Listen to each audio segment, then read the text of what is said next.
Born into a life of perpetual motion, this newborn had to run within hours of birth to keep pace. A pair of wolves. They survey the ground for a tactical advantage. Carefully, they begin their approach to the herd.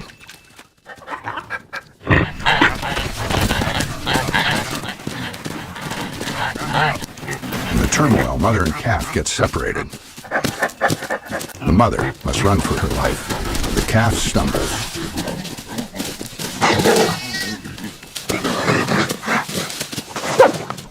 Mothers and calves know each other by smell, but one mother will continue on her own. It's the wolf's first meal in days, and she too has hungry mouths to feed. Every mother knows she'll do anything to protect and provide for her kids.